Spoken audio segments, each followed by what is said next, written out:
Neat ಪರೀಕ್ಷೆಯಲ್ಲಿ ಅಕ್ರಮವನ್ನ ಖಂಡಿಸಿ ಇವತ್ತು ಕಾಂಗ್ರೆಸ್ ಬೃಹತ್ ಪ್ರತಿಭಟನೆ ನಡೆಸೋಕೆ ಸಜ್ಜಾಗಿದೆ. ಬೆಂಗಳೂರಿನ ಫ್ರೀಡಂ ಪಾರ್ಕ್ನಲ್ಲಿ ಯುವ ಕಾಂಗ್ರೆಸ್ ಬೃಹತ್ ಪ್ರತಿಭಟನೆ ಮಾಡಲಿದ್ದು, ಸಿಎಂ ಡಿಸಿಎಂ ಸುರ್ಜೇವಾಲಾ, ಯುವ ಕಾಂಗ್ರೆಸ್ ರಾಷ್ಟ್ರೀಯ ಅಧ್ಯಕ್ಷ ಉದಯ್ ಭಾನು, ರಾಜ್ಯಾಧ್ಯಕ್ಷ ಮಂಜುನಾಥ್ ಗೌಡ ಭಾಗಿಯಾಗಲಿದ್ದಾರೆ. ಬೆಳಗ್ಗೆ 11 ಗಂಟೆಗೆ ಫ್ರೀಡಂ ಪಾರ್ಕ್ನಲ್ಲಿ ಪ್ರೊಟೆಸ್ಟ್ ನಡೆಯಲಿದೆ.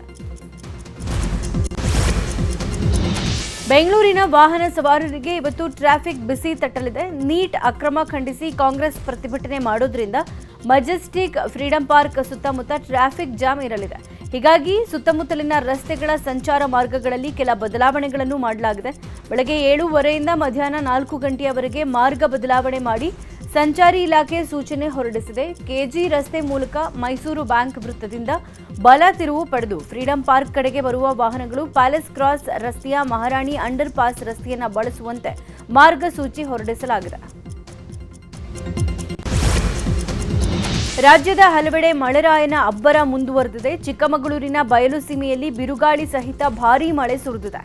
ಕಡೂರು ತಾಲೂಕಿನ ಜೋಡಿ ಹೋಚಿಹಳ್ಳಿ ಬಳಿ ಬಿರುಗಾಳಿ ರಭಸಕ್ಕೆ ಮರ ಬುಡ ಸಮೇತ ರಸ್ತೆಗೆ ಅಡ್ಡಲಾಗಿ ಬಿದ್ದಿದೆ. ಹೀಗಾಗಿ ಸಖರಾಯಪಟ್ಟಣ ಬಾಣಾವರ ರಸ್ತೆಯಲ್ಲಿ ವಾಹನ ಸಂಚಾರ ಅಸ್ತವ್ಯಸ್ತವಾಗಿದೆ. ಇನ್ನು ಭಾರೀ ಮಳೆಗೆ ಕಡೂರು ಪಟ್ಟಣದ ಕೆಎಸ್ಆರ್ಟಿಸಿ ಬಸ್ ನಿಲ್ದಾಣದ ರಸ್ತೆ, ರೈಲ್ವೆ ಅಂಡರ್ ಪಾಸ್ ಸಂಪೂರ್ಣ ಜಲಾವೃತವಾಗಿದೆ. ಹೀಗಾಗಿ ವಾಹನ ಸಂಚಾರ ಸಂಪೂರ್ಣ ಅಸ್ತವ್ಯಸ್ತವಾಗಿದ್ದು ಪ್ರಯಾಣಿಕರು ಪರದಾಡಿದ್ರು. ಬಸವೇಶ್ವರ ಸರ್ಕಲ್, ಬಸ್ ಸ್ಟ್ಯಾಂಡ್ ಸರ್ಕಲ್ನ ರಸ್ತೆಗಳು ಕೆರೆಗಳಂತಾಗಿದ್ವು. ರಾಜ್ಯದಲ್ಲಿ ಇನ್ನೆರಡು ದಿನ ಭಾರೀ ಮಳೆಯಾಗುವ ಸಾಧ್ಯತೆ ಇದೆ. ಈ ಹಿನ್ನೆಲೆ ರಾಜ್ಯದ 9 ಜಿಲ್ಲೆಗಳಿಗೆ ಆರೆಂಜ್ ಅಲರ್ಟ್ ಹಾಗೂ 18 ಜಿಲ್ಲೆಗಳಿಗೆ ಯೆಲ್ಲೋ ಅಲರ್ಟ್ ಕೊಡಲಾಗಿದೆ.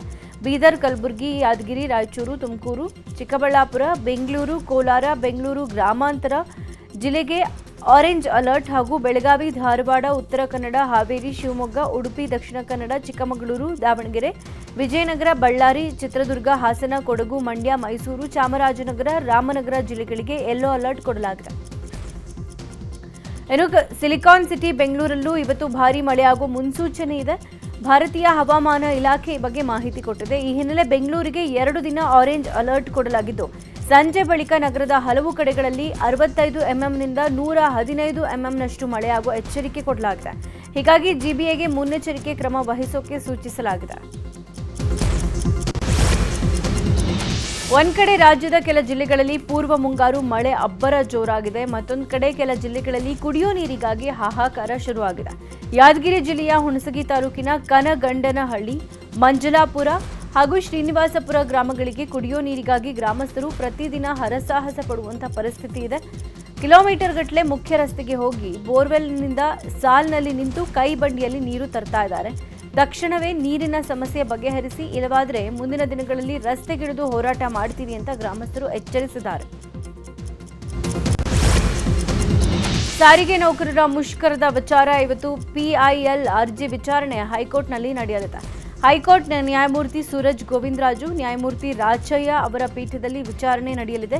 ಸುದ್ದಗುಂಟೆಪಾಳ್ಯದ ವೇದಾವತಿ, ಲಕ್ಕಸಂದ್ರದ ಶ್ರೀಧರ್ ಅನ್ನುವವರು ಪಿಐಎಲ್ ಸಲ್ಲಿಸಿದ್ದು, ಹಿರಿಯ ವಕೀಲ ವಿಕ್ರಮ್ ಹುಯಿಲಗೋಳರ್ ಅವರು ವಾದ ಮಾಡಿದ್ರು. ಈ ವೇಳೆ ಬುಧವಾರದ ಮುಷ್ಕರಕ್ಕೆ ತಡೆ ಕೊಟ್ಟಿರುವ ಹೈಕೋರ್ಟ್ ಇವತ್ತಿಗೆ ವಿಚಾರಣೆಯನ್ನು ಮುಂದೂಡಿಕೆ ಮಾಡಿತ್ತು. ಇವತ್ತು ಸರ್ಕಾರದ ಜೊತೆಗೆ ಸಾರಿಗೆ ಸಂಘಟನೆಗಳ ಸಭೆ ಹಾಗೂ ನಿರ್ಣಯದ ಕುರಿತಾಗಿ ವಿಚಾರಣೆಗೆ ಬರುವ ಸಾಧ್ಯತೆ ಇದೆ.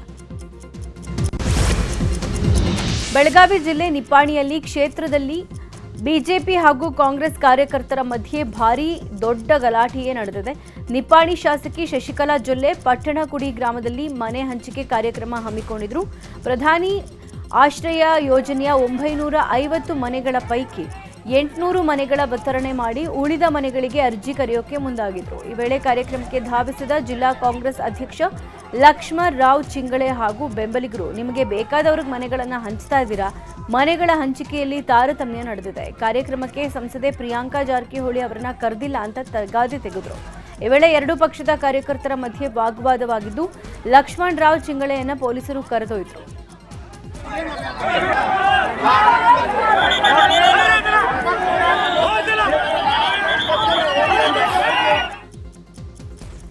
ಇನ್ನು ಕಾರ್ಯಕ್ರಮ ರದ್ದಾದ ಹಿನ್ನೆಲೆ ಶಾಸಕಿ ಶಶಿಕಲಾ ಜೊಲ್ಲೆ ಕಣ್ಣೀರು ಹಾಕಿದ್ದಾರೆ. ಚಿಕ್ಕ ಮಕ್ಕಳ ಜೊತೆಗೆ ಮನೆ ಕನಸು ಕಟ್ಕೊಂಡು ನೀವು ಇಲ್ಲಿಗೆ ಬಂದಿದ್ರಿ, ಆದರೆ ರಾಜಕೀಯ ಮಾಡಿ ಕಾರ್ಯಕ್ರಮವನ್ನು ಹಾಳು ಮಾಡಿಬಿಟ್ಟಿದ್ದಾರೆ, ನಿಮ್ಮ ಕಷ್ಟ ನಂಗೆ ಅರ್ಥ ಆಗುತ್ತೆ ಅಂತ ಭಾವುಕರಾದರು. 3 मुलाच्या बाळाला घेऊन आलाय. सकाळपासून बसलाय. मी एक आई होऊन समजतोय त्या बाळाचं हालत काय झालं असेल, त्या बाळाला काय खायला. ಚಾಮರಾಜನಗರ ಜಿಲ್ಲೆಯ ಶಿವನ ಸಮುದ್ರದ ಮಧ್ಯರಂಗಕ್ಕೆ ಇವತ್ತು ಉಪಮುಖ್ಯಮಂತ್ರಿ ಡಿಕೆಶಿ ಭೇಟಿ ಕೊಡಲಿದ್ದಾರೆ. ಶಿವನ ಸಮುದ್ರದ ಮಧ್ಯರಂಗದಲ್ಲಿರುವ ಶ್ರೀ ಜಗನ್ಮೋಹನ ರಂಗನಾಥ ಸ್ವಾಮಿ ದೇವಾಲಯ 3,65,00,000 ರೂಪಾಯಿಯಲ್ಲಿ ಜೀರ್ಣೋದ್ಧಾರ ಮಾಡಲಾಗಿದೆ. ಈ ಹಿನ್ನೆಲೆ ಇವತ್ತು ದಿವ್ಯ ಮಹಾಕುಂಭಾಭಿಷೇಕ ಸಂಪ್ರೋಕ್ಷಣ ಮಹೋತ್ಸವ ನಡೆಯಲಿದ್ದು ಉಪಮುಖ್ಯಮಂತ್ರಿ ಡಿಕೆ ಶಿವಕುಮಾರ್ ಕುಟುಂಬ ಸಮೇತ ಭಾಗವಹಿಸಲಿದ್ದಾರೆ.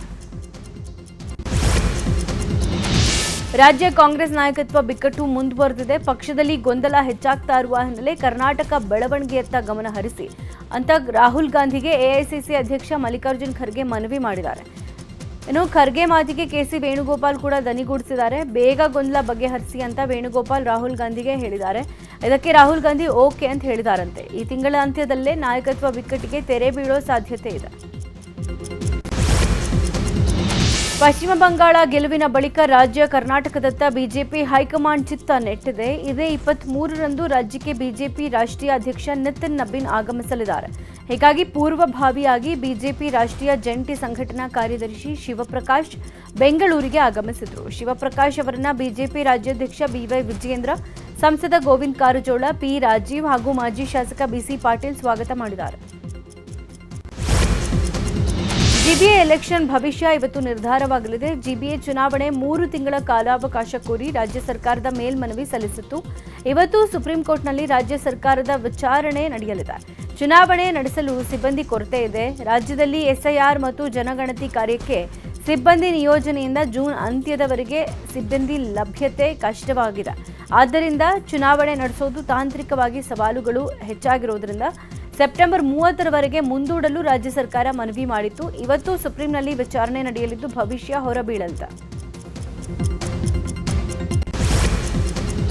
ಮಾಜಿ ಪ್ರಧಾನಿ ದೇವೇಗೌಡರನ್ನ ಗೋವಾ ಸಿಎಂ ಭೇಟಿ ಮಾಡಿದ್ದಾರೆ. ಬೆಂಗಳೂರಿನ ಪದ್ಮನಾಭನಗರದಲ್ಲಿರುವ ದೇವೇಗೌಡರ ನಿವಾಸಕ್ಕೆ ಆಗಮಿಸಿ ಗೋವಾ ಸಿಎಂ ಪ್ರಮೋದ್ ಸಾವಂತ್ ಆರೋಗ್ಯ ವಿಚಾರಿಸಿ ಹುಟ್ಟುಹಬ್ಬದ ಶುಭ ಕೋರಿದ್ದಾರೆ. 2009ರಿಂದ 12ರವರೆಗೆ ಬಿಬಿಎಂಪಿ ಅವಧಿಯಲ್ಲಿ ಆರ್ಆರ್ ನಗರ, ಮಲ್ಲೇಶ್ವರ ಹಾಗೂ ಗಾಂಧಿನಗರ ಕ್ಷೇತ್ರದಲ್ಲಿ ಕಾಮಗಾರಿ ಹೆಸರಲ್ಲಿ 118 ಕೋಟಿ ರೂಪಾಯಿ ಗೋಲ್ಮಾಲ್ ಆಗಿರೋ ಆರೋಪ ಕೇಳಿಬಂದಿದೆ.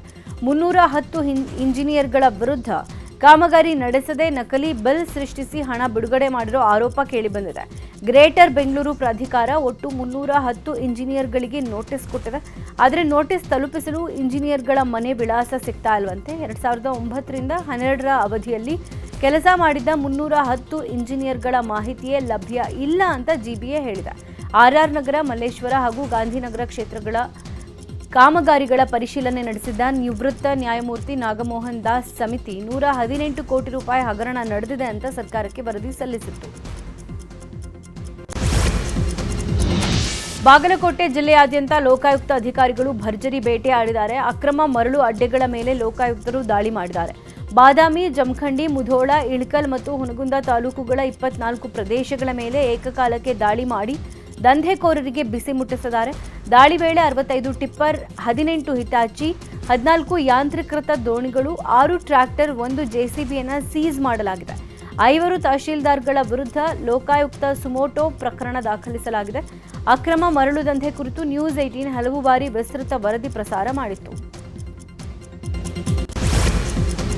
ಮಂಡ್ಯದ ಬೇಲೂರು ಗ್ರಾಮ ಪಂಚಾಯಿತಿಗೆ ಉಪ ಲೋಕಾಯುಕ್ತರು ದಿಢೀರಂತ ಭೇಟಿ ಕೊಟ್ಟಿದ್ದಾರೆ. ಈ ವೇಳೆ ಉಪ ಲೋಕಾಯುಕ್ತರಿಗೆ ಸರಿಯಾಗಿ ಸ್ಪಂದಿಸದೆ ಕಡತಗಳನ್ನು ಕೊಡದೆ ಅಧಿಕಾರಿಗಳು ಕಳ್ಳಾಟ ಆಡಿರೋದಕ್ಕೆ ಬೇಸರ ವ್ಯಕ್ತಪಡಿಸಿದ್ದಾರೆ. ಅಲ್ಲದೆ ಉಪ ಲೋಕಾಯುಕ್ತ ಬರೋ ವಿಷಯ ಗೊತ್ತಿದ್ರೂ ಕೆಲ ಅಧಿಕಾರಿಗಳು ಗೈರಾಗಿದ್ದಾರೆ. ಹೀಗಾಗಿ ಗೈರಾದ ಅಧಿಕಾರಿಗಳನ್ನು ಅಮಾನತು ಮಾಡುವಂತೆ ಸೂಚನೆ ಕೊಡಲಾಗಿದ್ದು, ಇನ್ನು 2 ದಿನಗಳ ಕಾಲ ಮಂಡ್ಯದಲ್ಲಿ ಉಪ ಲೋಕಾಯುಕ್ತ ಬಿ ವೀರಪ್ಪ ರೌಂಡ್ಸ್ ಹಾಕಲಿದ್ದಾರೆ.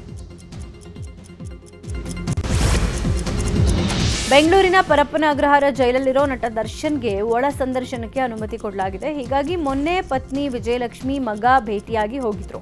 ಇದೀಗ ಇದೇ ವಿಷಯ ಜೈಲಧಿಕಾರಿಗಳಿಗೆ ದೊಡ್ಡ ತಲೆನೋವಾಗ್ಬಿಟ್ಟಿದೆ. ತಮಗೂ ಒಳ ಸಂದರ್ಶನಕ್ಕೆ ಅವಕಾಶ ಕೊಡಿ ಅಂತ ಕೆಲ ಕೈದಿಗಳು, ಅವರ ಕುಟುಂಬಸ್ಥರು ಜೈಲಧಿಕಾರಿಗಳಿಗೆ ಮನವಿ ಮಾಡಿದ್ದಾರೆ. ಹೀಗಾಗಿ ಅಧಿಕಾರಿಗಳು ಒಳ ಸಂದರ್ಶನದ ರೂಲ್ಸ್ ಬಗ್ಗೆ ಅರಿವು ಮೂಡಿಸಿದ ನಂತರ ಕುಟುಂಬಸ್ಥರು ತಟಸ್ಥರಾಗಿದ್ದಾರೆ. ಇನ್ನು ಪತ್ನಿ ವಿಜಯಲಕ್ಷ್ಮಿ ಜೈಲಲ್ಲಿ ಗಂಡನನ್ನ ಭೇಟಿಯಾಗಿ ಬಂದಾಗಿನಿಂದ ದರ್ಶನ್ ಮೌನಕ್ಕೆ ಜಾರಿದಾರಂತೆ. ಸಹಚರರ ಜೊತೆಗೂ ಹೆಚ್ಚು ಮಾತನಾಡದೆ ಭಾವುಕರಾಗ್ತಾ ಇದ್ದಾರಂತೆ. ತಂದಿದ್ದ ಹಣ್ಣುಗಳನ್ನು ಕೂಡ ತಿನ್ನದೆ ಬ್ಯಾರಕ್ನ ಕಬೋರ್ಡ್ನಲ್ಲೇ ಇಟ್ಟು ಬೇಸರದಲ್ಲಿದ್ದಾರಂತೆ. ದಾವಣಗೆರೆ ಜಿಲ್ಲೆ ರಾಜನಹಳ್ಳಿಯ ವಾಲ್ಮೀಕಿ ಮಠದಲ್ಲಿ ಜೂನ್ 14ರಂದು ರಾಜ್ಯ ಮಟ್ಟದ ವಧು-ವರರ ಮಹಾ ಸಮಾವೇಶ ನಡೆಯಲಿದೆ. ನಾಯಕ ಸಮಾಜದ ಎಲ್ಐಸಿ ನೌಕರರು ಮತ್ತು ನಿವೃತ್ತ ನೌಕರರ ಹಿತರಕ್ಷಣಾ ಸಂಘ ಈ ವಧು-ವರರ ಸಮಾವೇಶವನ್ನು ಆಯೋಜಿಸಿದೆ.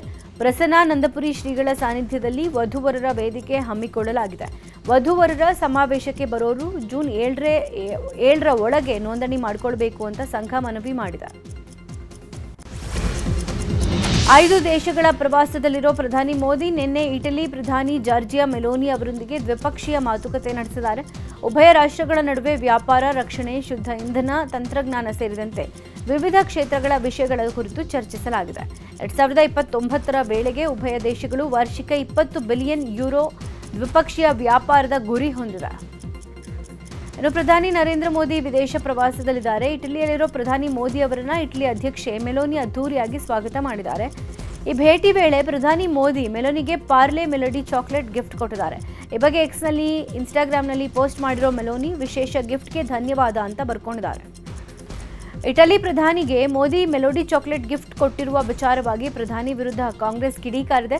ವಿಪಕ್ಷ ನಾಯಕ ರಾಹುಲ್ ಗಾಂಧಿ ಮಾತನಾಡಿ, ದೇಶದಲ್ಲಿ ಪೆಟ್ರೋಲ್, ಡೀಸೆಲ್ ದರ ಏರಿಕೆ ಆಗ್ತಾ ಇದೆ, ಜನಜೀವನ ದುಸ್ತರವಾಗಿದೆ. ಈ ಸಂದರ್ಭದಲ್ಲಿ ಪ್ರಧಾನಿ ಮೋದಿ ಇಟಲಿಯಲ್ಲಿ ಮೆಲೋಡಿ ಚಾಕ್ಲೇಟ್ ಗಿಫ್ಟ್ ಕೊಡ್ತಾ ಇದ್ದಾರೆ. ದೇಶದ ಪ್ರತಿಯೊಬ್ಬರಿಗೂ ಮೋದಿ ಅಪಮಾನ ಮಾಡ್ತಾ ಇದ್ದಾರೆ ಅಂತ ಕಿಡಿಕಾರಿದರು.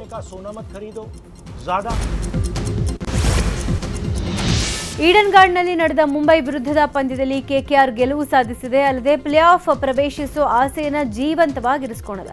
ಆಡಿರೋ 13 ಪಂದ್ಯಗಳ ಪೈಕಿ 6ರಲ್ಲಿ ಗೆಲುವು ಸಾಧಿಸಿ 13 ಅಂಕಗಳೊಂದಿಗೆ ಪಾಯಿಂಟ್ ಟೇಬಲ್ನಲ್ಲಿ 6ನೇ ಸ್ಥಾನಕ್ಕೇರಿದೆ. ಮತ್ತೊಂದು ಕಡೆ ಮುಂಬೈ 13 ಪಂದ್ಯಗಳಲ್ಲಿ 9ನೇ ಸೋಲನುಭವಿಸಿದೆ. ಮುಂಬೈ 8 ವಿಕೆಟ್ಗೆ 147 ರನ್ ಗಳಿಸಿತ್ತು. ಗುರಿ ಬೆನ್ನತ್ತಿದ ಕೆಕೆಆರ್ 4 ವಿಕೆಟ್ಗಳ ಗೆಲುವು ಸಾಧಿಸಿತ್ತು. ಜೂನಿಯರ್ ಎನ್ಟಿಆರ್ ನಟನೆಯ ಮುಂದಿನ ಸಿನಿಮಾ ಹೊಂಬಾಳೆ ನಿರ್ಮಾಣದಲ್ಲ, ಇದೊಂದು ಪ್ರಶ್ನೆ ಭಾರಿ ಚರ್ಚೆ ಮಾಡ್ತಾ ಇದೆ. ಡ್ರ್ಯಾಗನ್ ಗ್ಲಿಮ್ಸ್ ಶೇರ್ ಮಾಡಿ ಹುಟ್ಟುಹಬ್ಬದ ಶುಭಾಶಯ ಕೋರಿದ್ದ ಹೊಂಬಾಳೆ ತಾರಕ್ಕೆ ಬಂಡವಾಳ ಹೂಡಲಿದೆಯಾ? ಕಾದು ನೋಡಬೇಕು.